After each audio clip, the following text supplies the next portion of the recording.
बिस्मिल्लाहिर्रहमानिर्रहीम। अस्सलाम वालेकुम नाज़रीन, मैं अहमद फ़वाद हूँ और आप मेरा यूट्यूब चैनल देख रहे हैं। अहम खबरों, तज्ज़िया और तबसरे के साथ आज की व्लॉग में आपकी खिदमत में हाजिर हुआ हूँ।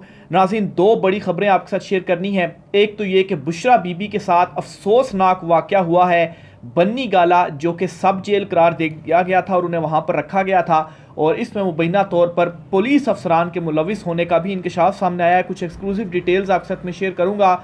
उनके खाने में क्या मिलाया गया है, इस पर भी एक वीडियो सामने आई है, आपके साथ शेयर करनी है।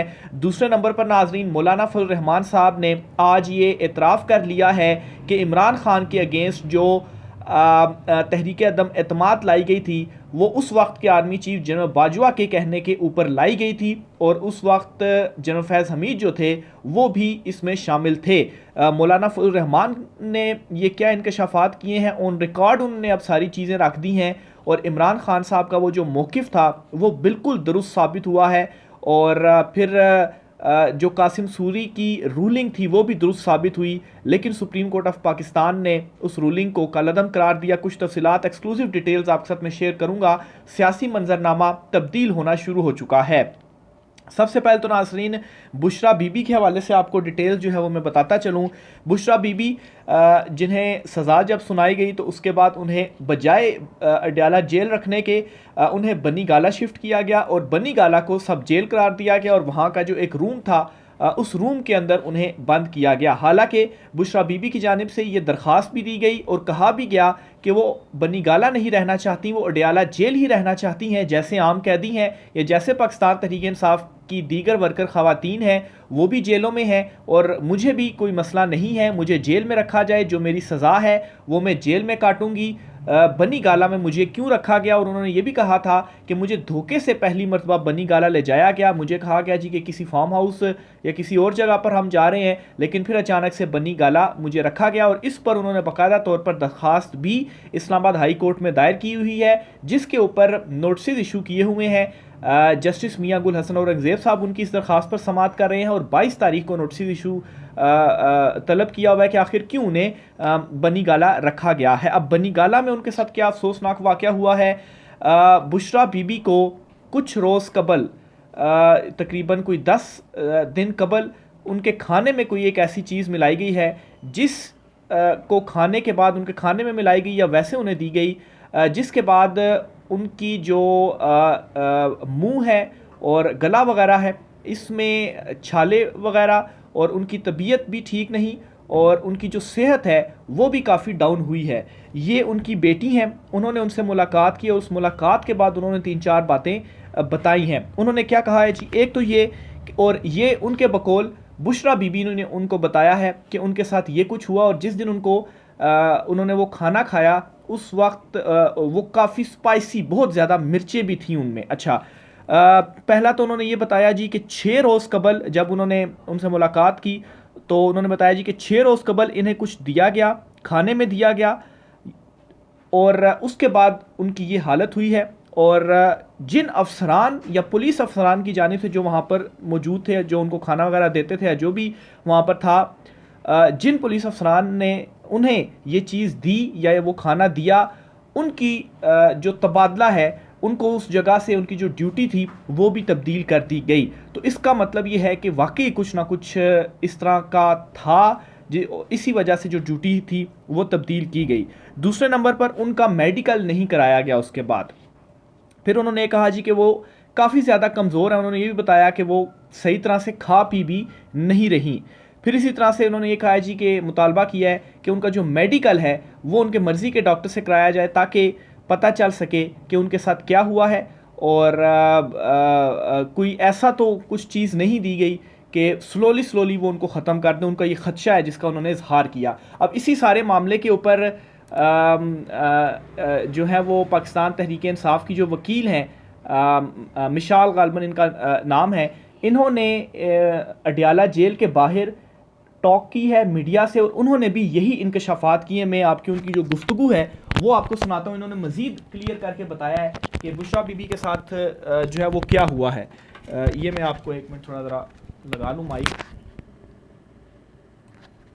तो बनी गाला सब जेल में बुशरा बीबी साहिबा ने आज एक बात की है। उन्होंने कहा है कि जब उन्होंने खाना दिया है 6 दिन पहले, बहुत ज्यादा मिर्चें थी, लेकिन मुझे बाद में फील हुआ कि इन्होंने इस खाने में कोई एसिड नुमा चीज मिलाई हुई है।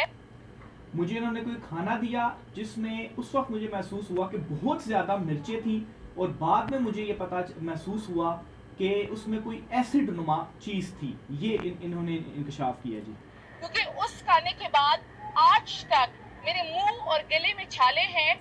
खाने के बाद मुंह में और गले में छाले हैं, और आपके जब मुंह में गले में छाले हो तो फिर आप वैसे ही खाना आम आदमी भी, नॉर्मल आदमी भी, जवान आदमी भी नहीं खा पाता। और वो खाना खाने के बाद उस टाइम भी मेरे आंख और नाक से जो पानी बह रहा था, और अभी तक उनकी तबीयत खराब है। देखिए, आप थोड़ी सी भी स्पाइसी चीज़ खाएं तो आपकी इस तरह से हालत हो जाती है। लेकिन जिस तरह से बुशरा बीबी एक तो एजिड भी हैं, और जो ये चीज़ उनको दी गई उससे उनके आँखों और नाक से जो पानी आना शुरू हुआ, और उसके बाद से अभी तक की उनकी जो तबीयत है वो ख़राब है।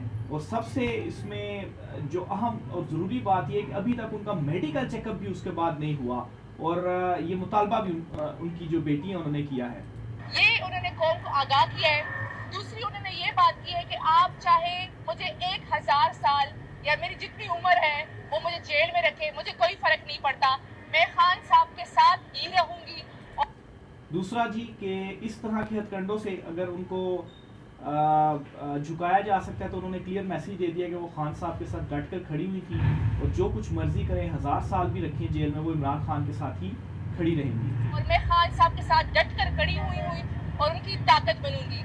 तीसरी जो उन्होंने सबसे इम्पोर्टेंट बात कही है, उन्होंने कहा कि मुझे नहीं पता कि दुनिया के उलमाए कराम और मौलवी क्यों खामोश है कि शरीयत और कुरानी जो अल्लाह ताला का फैसला है उसकी इतनी बड़ी खिलाफ वर्जी हुई है, किसके डर पे ये सारे चुप है। और जो ब्रेकिंग न्यूज उन्होंने बताई है, उन्होंने कहा है कि मैं अब कौम को आगाह कहूंगी कि ये सारी कहानी कहाँ से शुरू हुई थी, खान साहब का जो ये लड़ाई है ये किस पॉइंट पे शुरू हुई थी, क्यों शुरू हुई थी।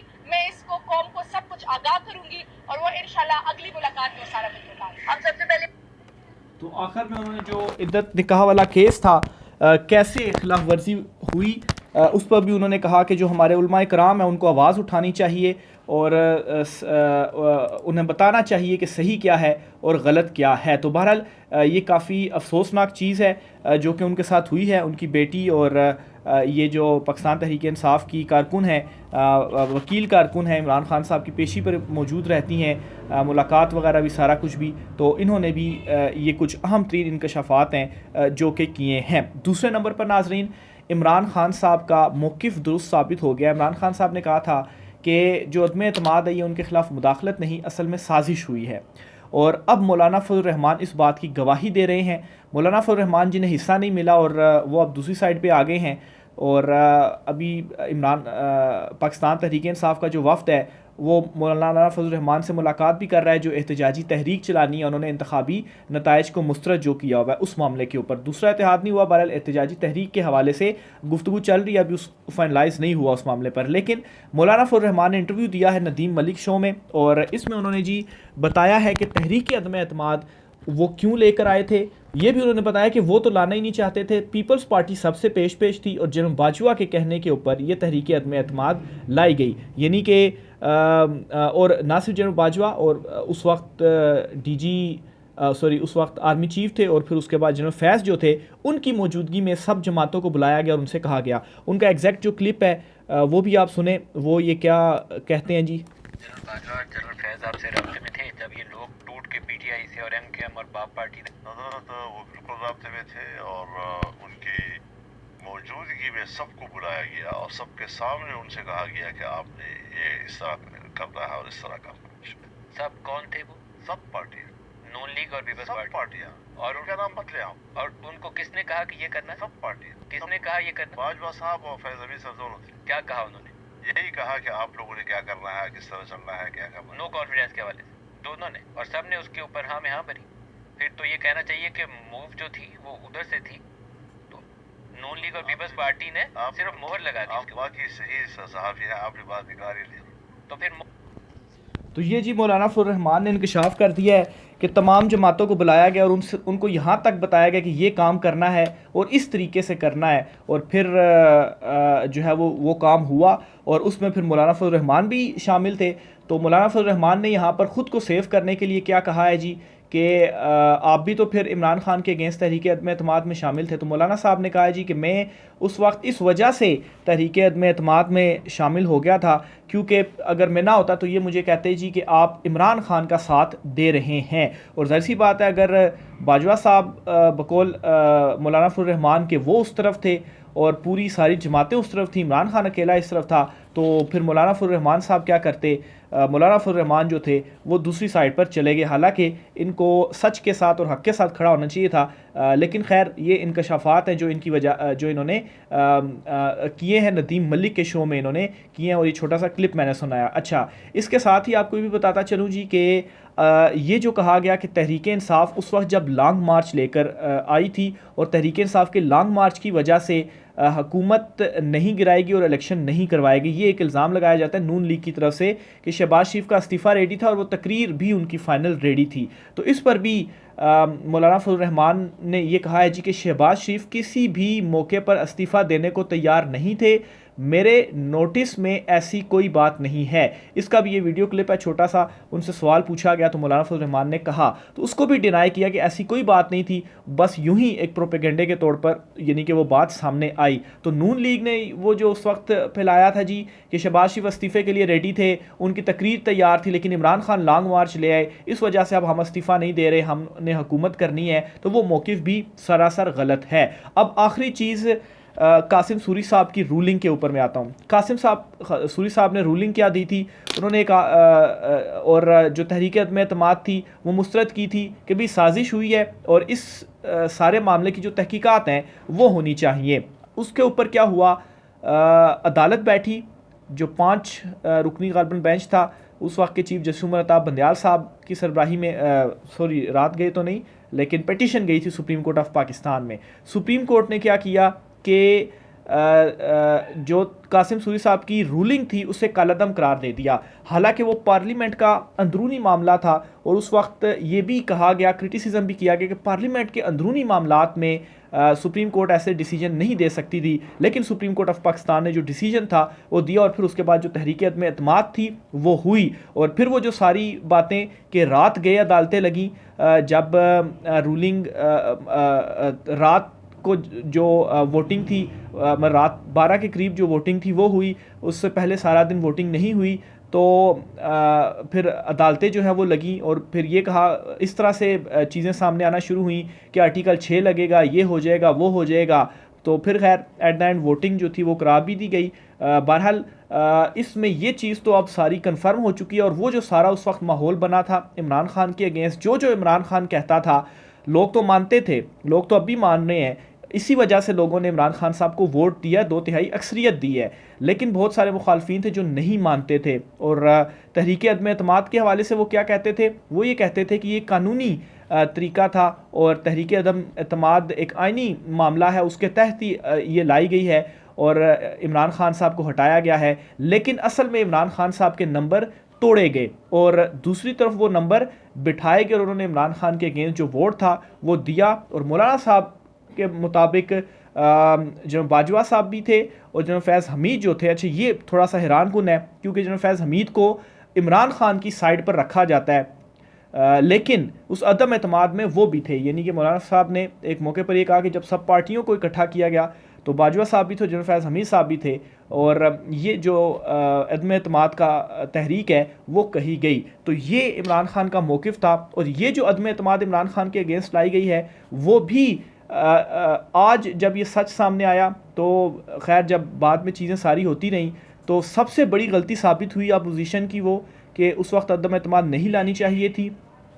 आज ये सब अपनी उस गलती को मान भी रहे हैं और बरहमला उसका जो इजहार है वो भी कर रहे हैं। और फिर उसके बाद 8 फरवरी को क्या हुआ ये भी सब ने देखा और जो नताइज तब्दील हुए, जो धांधली की गई, ये भी चेहरों से वाज़े है, मुस्लिम लीग नून के चेहरों से, कि वो अपने चेहरे छुपा कर घूम रहे हैं कि वो धांधली से जीत कर भी हारे हुए हैं और असल में खैर वो हारे ही हैं। लेकिन वो इस वक्त अपने चेहरे छुपाने पर मजबूर हैं। तो ये ओवरऑल सारा सियासी मंजरनामा है जो इस वक्त बन चुका है और चीज़ें तब्दील होना शुरू हो चुकी हैं। कुछ दिनों में आप देखेंगे कि इमरान खान भी बाहर आएगा और इमरान खान वज़ीर आज़म भी बनेगा। राय का इज़हार कीजिएगा। इजाज़त दीजिए। अल्लाह हाफ़िज़।